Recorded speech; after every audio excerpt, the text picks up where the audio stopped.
আসো ভাই। তোর কি হয়েছে? কিচ্ছু হয় নাই। তাহলে আমরা একটা পরী দেখছি। আর আমিও দেখছি। কই? আল্লাহ, আমাদের পরীটা কই গেল? তোর টাইমিং না একদম। আর শোন সত্যি জিসান, খুঁজে খুঁজে খুব সুন্দর একটা মেয়ে দেখছি। হ্যাঁ বৌমা বলো। আম্মা, জিসানের জন্য একটা পরীর মতো মেয়ে দেখছি আম্মা। কোথায়? আমার সঙ্গে একটু কথা বলিয়ে দাও তো। আপনার বড় ছেলের জন্য তো জিসান হারাই ফেলছে মেয়েটাকে। ও সবগুলা অপদার্থ, অপদার্থ কোথাকার। শোনো, মেয়েটাকে খুঁজে বের করো, খোঁজো। কি আর বলবো আম্মা, ঠিক আছে আপনাকে পরে আপডেট জানাই। একটু খুঁজি আম্মা। Okay bye. চলো।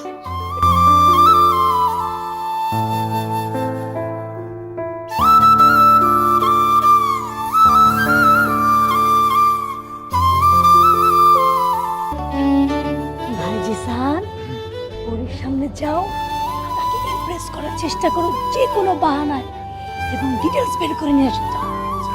বিসমিল্লাহ। কি বলে পরাজয় ডরে লাগে, এটাই সময় ভাই। স্যার, তুমি এত সুন্দর, এত হ্যান্ডসাম, এত ইয়াং, এত dashing, be a man, confident. পারবে? কি হলো? তুই আমাকে জাজের সামনে দাঁড় করে দাও, ক্রিমিনালের সামনে দাঁড় করে দাও, সুন্দরী মেয়ের সামনে দাঁড় করে দাও। আমার এটা হবে না। হবে না না? You do something. চেষ্টা করা পারবে।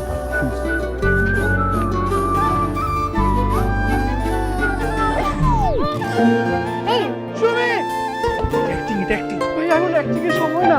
সুমি সুমি সুমি সুমি, ঠিক আছে। উনি আমার স্ত্রী। তাহলে যান পানি নিয়ে আসেন। যে আপনি পানি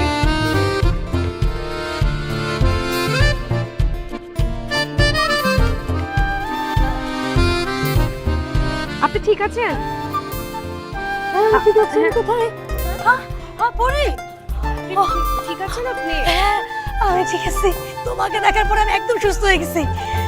পরি, তোমার নাম কি? পুষ্প। বাহ, কি সুন্দর নাম। তোমাদের বাসা কোথায়? ফুলতলা।